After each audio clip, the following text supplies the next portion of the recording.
अस्सलाम वालेकुम। मेरा नाम है आफ़ताब अहमद और बी एजुकेट पर एक नए लेक्चर के अंदर आपको वेलकम करता हूँ। स्टूडेंट्स, आज के इस लेक्चर में हम पर्सपेक्टिव्स ऑन जेंडर स्टडीज़ की जो बुक है इसको हम स्टार्ट करेंगे और ये बुक अल्लामा इकबाल ओपन यूनिवर्सिटी की तरफ से 4653 और 9162 कोर्स के लिए पढ़ाई जाती है। 3 क्रेडिट आवर्स की बुक है और आज के इस लेक्चर में हम इसके इंपॉर्टेंट क्वेश्चंस जो है ना वो डिस्कस करेंगे। मतलब ऐसे क्वेश्चंस जो पास्ट पेपर्स के अंदर आए हुए हैं या पेपर के अंदर आ सकते हैं, उन क्वेश्चंस को डिस्कस करेंगे और इसका जो गेस्ट पेपर है उसको डिस्कस करेंगे। पेपर पैटर्न को डिस्कस करेंगे। यानी अगर आप लोगों की बिल्कुल भी तैयारी नहीं तो ये वाला लेक्चर आप लोगों के लिए काफ़ी हेल्पफुल होगा। इसमें जो चीज़ें जो क्वेश्चन मैं मार्क करवाऊंगा बस वही आप याद कर लीजिएगा। इंशाल्लाह आपका पेपर जो है वो 100% अटेम्प्ट हो जाएगा। स्टूडेंट्स, आप लोगों को पता ही है इसका पेपर पैटर्न जो है तकरीबन जितने भी पेपर्स होते हैं अल्लामा इकबाल ओपन यूनिवर्सिटी के, उनका पैटर्न तो तकरीबन सेम ही होता है। 8 क्वेश्चन आएंगे। टोटल 8 क्वेश्चन में से आपने कोई से 5 क्वेश्चन जो है ना वो करने होते हैं जो आपको अच्छे तरीके से आते हों। और दूसरा ये भी बता दूं कि इस बुक के बारे में आपने जस्ट कंसेप्ट लेना होता है। जो चीज़ें इसमें बताई गई है ना, जो आउटलाइन इसमें समझाई गई है, उसका आपने कंसेप्ट लेना है, उसको समझने की कोशिश करनी है, रट्टा नहीं लगाना। रट्टा आप कितना को लगा लेंगे, 9 चैप्टर्स हैं, कितना को याद रख लेंगे, तो याद रखने वाली ये चीज़ नहीं है। आपने जस्ट इसको समझना है और आसान अल्फाज के अंदर, सादा अल्फाज के अंदर जिस तरह आप इसको समझें उसी तरह आपने क्वेश्चन के अंदर लिख कर आ जाना है। अच्छा, टॉपिक सेम ही होंगे, क्वेश्चन चेंज हो सकता है। क्वेश्चन जो है ना वो मुख्तलिफ तरह के हो सकते हैं, क्वेश्चंस को आगे पीछे किया जा सकता है, लेकिन टॉपिक्स जो हैं वो सेम ही होंगे। आपने उन टॉपिक्स पे फोकस करना है, उनका जो की कंसेप्ट है ना वो आपने समझने की कोशिश करना है। सबसे पहला जो टॉपिक है ना वो है वुमेन्स स्टडीज। वुमेन्स स्टडीज क्या होती है, ओरिजिन ऑफ वुमेन्स स्टडीज, इन चीज़ों के बारे में आपको पता होना चाहिए। वुमेन्स स्टडीज जो है वो कहाँ से स्टार्ट हुई, किस तरह उसकी जर्नी है, ये सारी चीज़ों के बारे में आपको कंसेप्ट होना चाहिए। और इसके बाद इंपॉर्टेंट क्वेश्चन है, how would you access and justify the need of women's studies in an academic discipline in the social sciences. कि एजुकेशन के अंदर, सोशल साइंसेज के अंदर, एकेडमिक डिसिप्लिन के अंदर वुमेन्स स्टडीज की नीड क्या है, वुमेन्स स्टडीज पढ़ना या पढ़ाना क्यों जरूरी है, ये भी इंपॉर्टेंट क्वेश्चन है। इसके बाद देखें, ये दोनों क्वेश्चन भी आ जाए तो उसी में से हो जाते हैं कवर के। Do you agree that the women studies and educational arm of women's movement, तो वो भी वही बात है। Women study courses in Pakistan, why there is a need of women study, तो वही मतलब उसकी जरूरत क्या है, वो क्यों जरूरी है। Need of women studies in the society या इन द सोशल साइंसेज या इन द एकेडमिक प्रिंसिपल्स या सिलेबस वगैरह वगैरह कुछ भी आ सकता है। वुमेन स्टडीज के बारे में आपको पता होना चाहिए, उसका ओरिजिन आपको पता होना चाहिए। और सेकंड थिंग जो है वो है need of women studies, women studies की जरूरत क्यों पेश आई। इस चैप्टर में ये सारी चीजें डिस्कस की गई हैं, इनका कंसेप्ट आपने बस समझ लेना है। नेक्स्ट चैप्टर अगर आप देखें तो यहाँ पे एक मोस्ट इंपॉर्टेंट टर्मिनोलॉजी है सेक्स एंड जेंडर। इनके बारे में आपको पता होना चाहिए। सेक्स क्या होता है, जेंडर क्या होता है, इन दोनों के दरमियान डिफरेंस क्या है, what is the difference between sex and gender. इसके बाद यहाँ पे जो टर्म्स है ना, feminist, gender, sex, sex role, इनके बारे में आपको पता होना चाहिए। फेमिनिस्ट क्या होते हैं वो आपको पता होना चाहिए। इसके बाद डिफरेंट थ्योरीज हैं, एनाटॉमिकल डिफरेंस थ्योरी और इसी तरह साइको एनालिटिक थ्योरी। ये दोनों थ्योरीज जो है ये भी आपको आनी चाहिए। इसके बाद यहाँ पे वो लिखता है short notes on cognitive theories और बेम थ्योरी ऑफ जेंडर फॉर्मेशन, ये भी उन्हीं में आ जाता है, उन्हीं की टाइप्स हैं। साइको एनालिटिकल थ्योरी और एनाटॉमिकल थ्योरी ये भी इंपॉर्टेंट है, ये भी आपको पता होना चाहिए कि ये थ्योरीज क्या कहती हैं, ये कैसे डिस्क्राइब करती हैं जेंडर को और सेक्स को और इन चीज़ों को। तो इस चैप्टर में से मेन जो चीज़ें आपने फोकस करनी है वो है सेक्स और जेंडर, इनका फ़र्क, और feminist, gender, sex, sex role, और ये जो दो थ्योरीज हैं ना, एनाटॉमिकल थ्योरीज और साइकोएनालिटिकल थ्योरीज। इसके बाद नेक्स्ट यूनिट नंबर 3 जो है ना, उसमें से जो क्वेश्चंस इंपॉर्टेंट है, एक तो ये है कि हाँ जी, do women and men speak differently.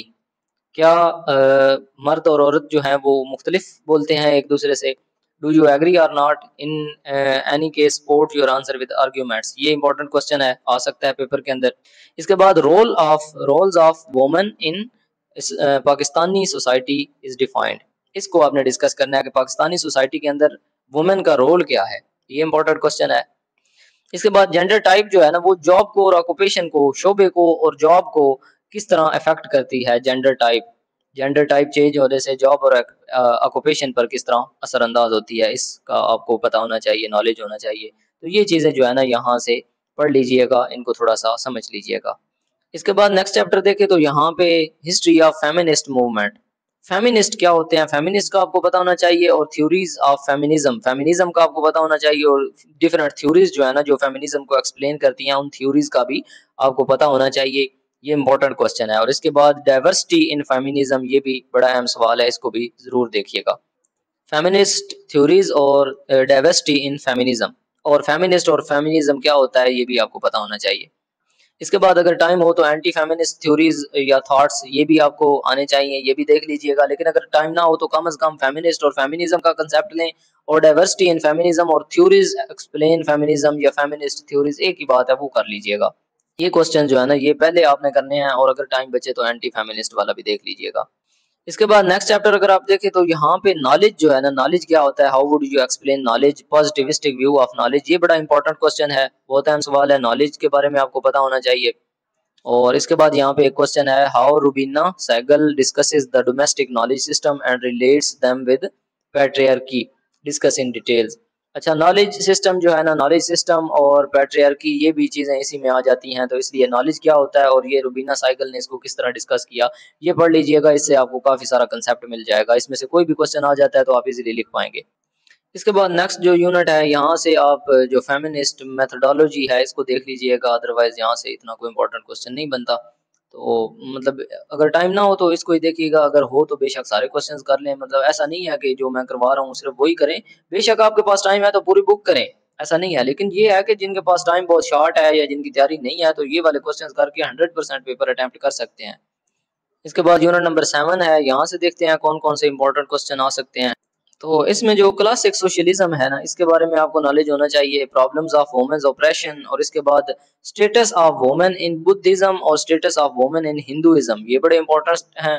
Hinduism, Hindu माशरे के अंदर वुमेन का स्टेटस, और बुद्धिस्ट जो होते हैं उन लोगों में वुमेन का क्या स्टेटस है, ये आपको नॉलेज होना चाहिए, इसका कंसेप्ट आपको होना चाहिए, इस चैप्टर से आपको मिल जाएगा।